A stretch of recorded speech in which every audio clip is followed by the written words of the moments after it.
هفتم نوامبر سال 2022 در گلگشت شرف آرامگاه پالینکو و شهر تنبوف روسیه مراسم دفن رزویچک سنایپر سرژانت خرد گواردیا رسلان مولوخولوف دایر شد. رسلان که 32 سال داشت و در تاجیکستان به دنیا آمده در شهر رسکاز و ولایت تنبوف به وی رسیده است.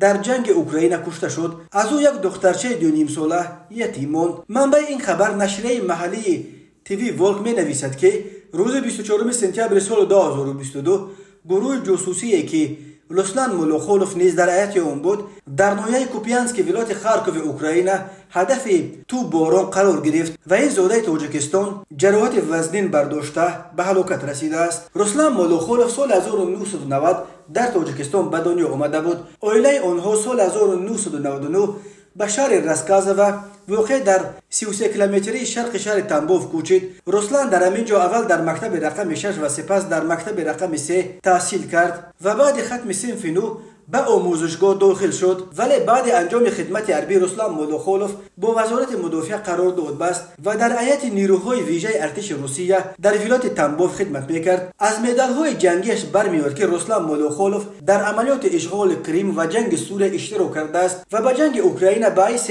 معاون فرمانده گروه جاسوسی رفته است. او در هیئت این گروه باعث رزویچک و سنایپر خدمت میکرد. رسلان مولوخولوف صاحب چندین مدال جنگی از جمله مدال برای برگردانیدن کریم، مدال اشتراکچی عملیات حربی در سوریه، برای کارنمایی در جنگ، برای شجاعت در جنگ درجه 1، مدال سوور و مدال برای شجاعت بوده است و هنوز سال 2017 در سن 27 مقام وتران جنگ را به دست آورده است. تاتیانا همسر رسلان در صحبت با تیوی ولک گفت سفرهایش همیشه خیلی طول میکشید. دختر ما لیا 2.5 سال دارد و نسخه پدرش است، ولی اگر همش رو حساب کنیم پدرش او را شاید حتی کمتر از 1 سال دیده باشد. او خیلی پزمون میشد. به خصوص وقتهای آخر تاتیانا همچنین نقل کرده است که رسلان میخواست صاحب معلومات عالی شود و غایبانه به دانشگاه داخل شده بود و میبایست 1 سال بعد تحصیلش رو به پایان میرساند.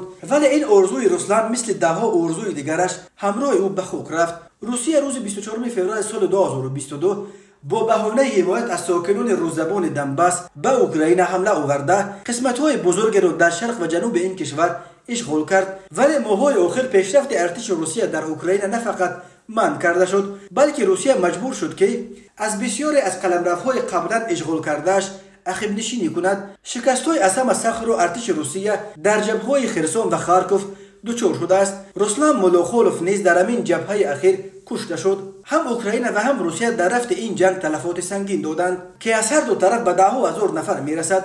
در بین آنها 10 زاده تاجیکستان نیز هستند که در صف ارتش روسیه خدمت میکردند و به جنگ اوکراین فرستاده شدند. اکنون رسلان مولوخولوف به شمار قربانیان تاجیک جنگ اوکراین 1 نفر دیگر افزود.